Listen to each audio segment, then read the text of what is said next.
یہ ہے 38th parallel, दुनिया का सबसे खतरनाक बॉम्ब। ये वीडियो अभी चंद दिन पहले ही कोरियन डिफेंस मिनिस्ट्री ने रिलीज की है। इसमें देखा जा सकता है कि north Korean president Kim Jong Un अपने मिलिट्री जनरल्स के साथ साउथ कोरिया के कैपिटल सोल का एक मॉडल देख रहा है और साथ ही में अपने जनरल से ये डिस्कस कर रहा है कि कैसे वो सोल को पूरी तरह तबाह कर सकते हैं। नॉर्थ कोरिया का असल फोकस इस NLL लाइन पर है। ये लाइन साउथ और नॉर्थ कोरिया के बीच एक डिस्प्यूटेड समुद्री बॉर्डर है। ये एरिया बहुत सालों से साउथ कोरिया के कंट्रोल में है, मगर नॉर्थ कोरिया इस सारे समुद्र और इन आइलैंड्स को अपना क्लेम करता है और यही वजह है कि 2010 में नॉर्थ कोरिया ने यहाँ से गुजरने वाली साउथ कोरियन नेवी शिप पर मिसाइल अटैक्स किए और फिर कुछ ही महीने बाद नॉर्थ कोरिया ने आइलैंड पर मौजूद साउथ कोरियन फौजियों और शहरियों पर गोलाबारी भी की, जिसमें करीबन 50 लोग मारे गए। और लेटेस्ट न्यूज के मुताबिक किम जोंग ने साउथ कोरिया के साथ सारे बैकडोर डिप्लोमेसी चैनल्स बंद कर दिए हैं और उसे अपना सबसे बड़ा दुश्मन डिक्लेयर कर दिया है। और नॉर्थ कोरिया सिर्फ इस पर नहीं रुका, बल्कि पिछले तकरीबन 9 महीनों में उसने 40 बैलिस्टिक मिसाइल्स भी टेस्ट किए हैं, जिनमें से 4 ICBMs थे। ये वो मिसाइल्स थे जो 10,000 किलोमीटर दूर अमेरिकन शहर लॉस एंजलिस और सैन फ्रांसिस्को को भी टारगेट कर सकते हैं। इस सब के बाद से येलो सी और इस सारे ईस्टर्न एशिया में पॉलिटिकल टेंशन में बहुत शिद्दत आ गई है और अगर नॉर्थ कोरिया साउथ कोरिया पर अटैक करता है तो ये कोई आम वॉर नहीं होगी, क्योंकि दुनिया की पहली,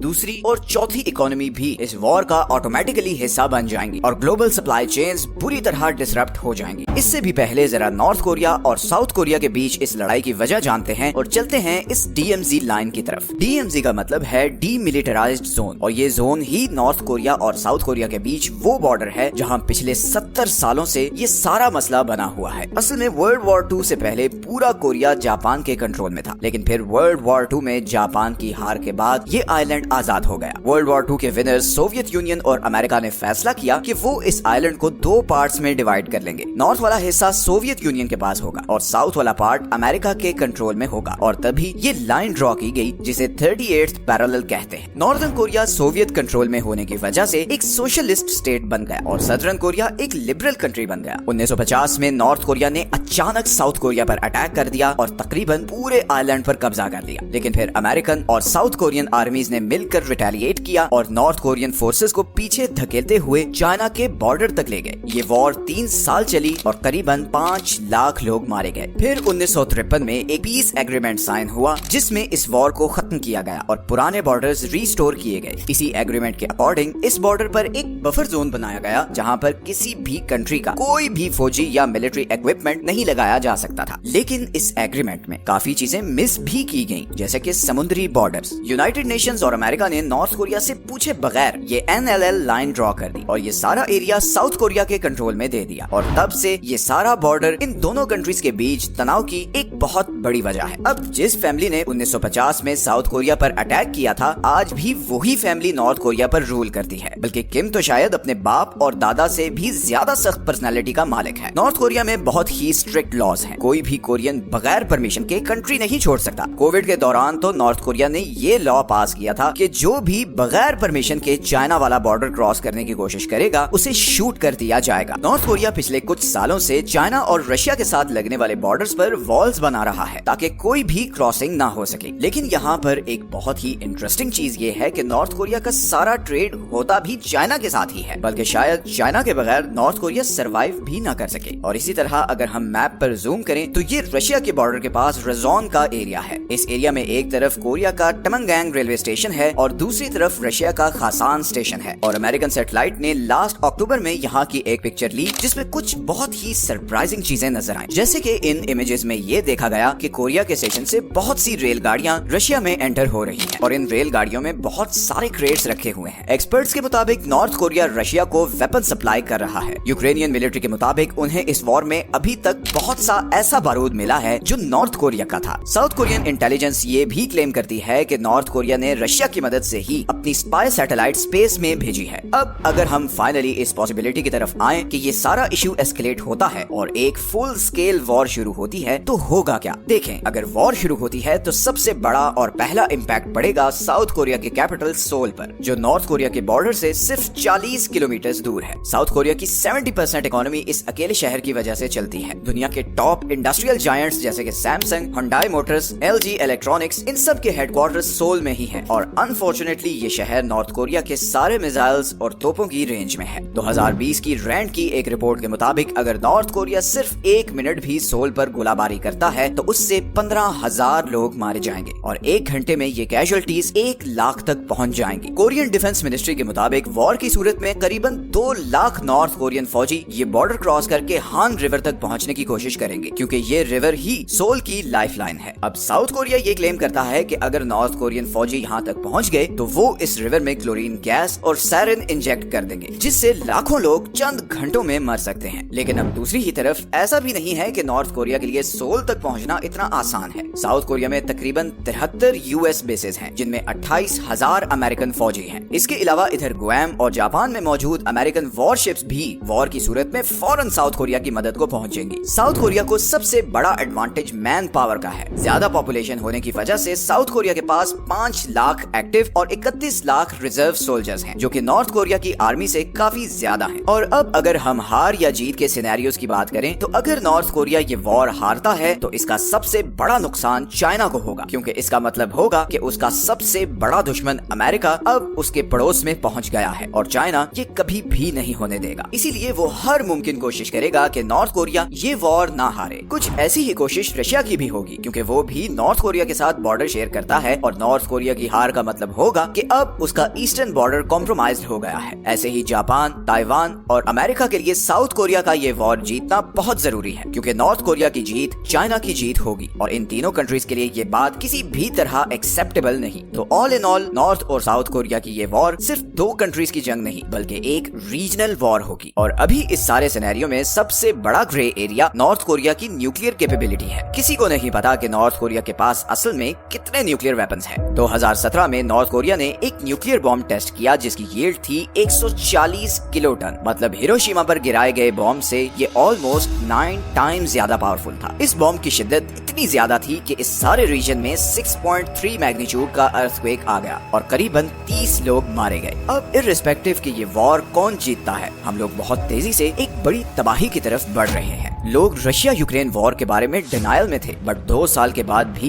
ये वॉर थमने का नाम नहीं ले रही। गजा में इस वक्त जो हो रहा है वो भी किसी ने एक्सपेक्ट नहीं किया था। इतने महीने गुजरने के बावजूद ये लड़ाई रुकने का नाम नहीं ले रही। कितने ही मासूम बच्चे इन बॉम्ब्स का निशाना बन चुके हैं, मगर फिर भी ये आग नहीं बुझ रही। रेड सी में हौसी इसराइली कंटेनर्स को टारगेट कर रहे हैं और इधर चाइना ताइवान के मामले पर बहुत सीरियस है। और आखिर में अगर हम रशिया की बात करें तो सारे वेस्टर्न प्रोपेगेंडा और प्रेडिक्शंस के बिल्कुल ऑपोजिट। यूक्रेन ये वॉर हारने वाला है आज। तो all in all things are getting very complicated. हम जियोपॉलिटिकल टॉपिक्स पे और भी बहुत सी वीडियोस ला रहे हैं। अगर आप किसी स्पेसिफिक टॉपिक पे वीडियो चाहते हैं तो नीचे कमेंट सेक्शन में जरूर बताएं। चैनल को सब्सक्राइब जरूर कर दें और मिलते हैं नेक्स्ट वीडियो में। अपना ख्याल रखें। अल्लाह हाफिज।